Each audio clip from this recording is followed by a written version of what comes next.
Hello, আসসালামু আলাইকুম। আমি ফাহিম। আজকে আমি চলে এসেছি আমার রাজশাহী ব্লগ নিয়ে।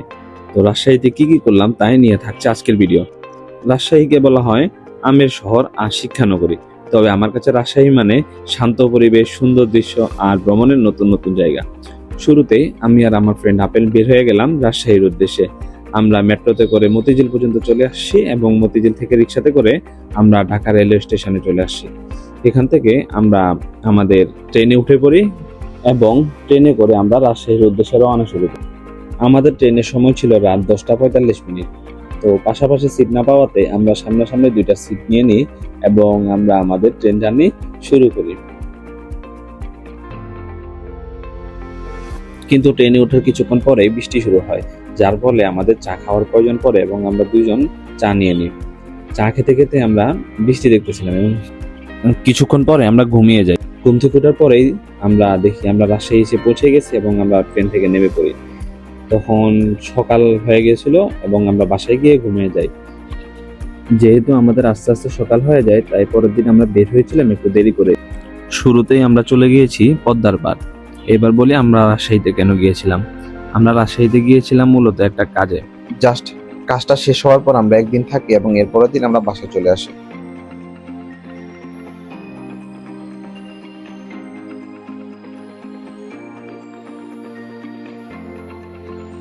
পদ্মার পাড় এখানে কিছুক্ষণ ঘুরে আমরা চলে গিয়েছিলাম লাঞ্চ করার জন্য।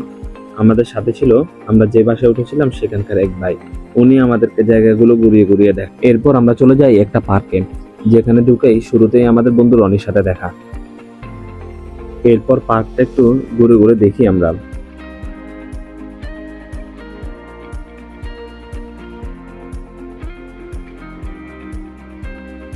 এরপর আমি একটু বসে হতাশা উপভোগ করতেছিলাম, জানি না কেন। পার্কে একটা ছোট লেকের মতো ছিল, ওই লেকে একটা নৌকা নিয়ে আমরা লেকে নেমে যাই।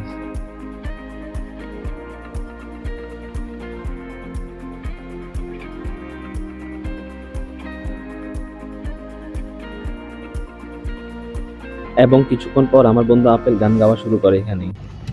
জনম বাঁকা চাঁদ রে, জনম বাঁকা চাঁদ। কেন জানি আমার এই পোস্টটা খুব ভালো লাগে, জানি না কেন, বাট ক্যামেরা অন করলে এই পোস্টটা দিতে ইচ্ছা করে না, আমি এই পোস্টটাই দিই। এখান থেকে আমার রিক্সার ভিউটা অনেক বেশি সুন্দর লাগে। এরপর আমরা চলে যাই হালকা ঠান্ডা কিছু খাওয়ার জন্য। এরপর সেখান থেকে আমরা আবারও চলে যাই পদ্মার পাড়।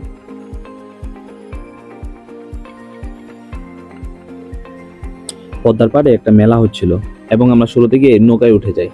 যদিও আমার খুবই ভালো লাগতেছিল, বাট আপেল খুব ভয় পাইতেছিল, তাই ও নিচে বসে এবং আমি উপরে বসে। যেহেতু প্রায় সন্ধ্যা হয়ে আসছিল, তাই আমরা চলে গিয়েছিলাম চাঁপাইনবাবগঞ্জের বিখ্যাত কালাই রুটি খেতে, যেটা আমাদের কাছে অনেক ভালো লেগেছিল। এবং কালাই রুটি খাওয়ার পর আমরা দেখতেছিলাম যে কিভাবে কালাই রুটি বানানো হয় এবং কি কি দিয়ে কালাই রুটি খাওয়া যায়। এবং এরপর একটু রাজশাহী ইউনিভার্সিটি ঘোরাঘুরি করে আমরা চলে গিয়েছিলাম রাতের খাবার খেতে এবং সেটা শেষ করে আমরা চা খেতে যাই।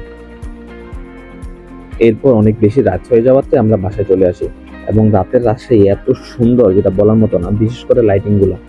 এবং এর পরের দিন সকালে আমরা বাসায় চলে আসি। আমরা যেহেতু রাজশাহী ইউনিভার্সিটিতে এক্সাম দিতে গিয়ে পুরো রাজশাহী ঘুরেছি, তাই এবার আমাদের তেমন ঘোরার কোনো প্ল্যান ছিল না। আমরা আমাদের কাজ শেষ করে একদিন পরেই বাসায় চলে আসি। আর এভাবেই আমাদের রাজশাহী ব্লগ শেষ হয়। ধন্যবাদ সবাইকে ব্লগটি দেখার জন্য। আশা করি সবার কাছে ভালো লেগেছে। আসসালামু আলাইকুম।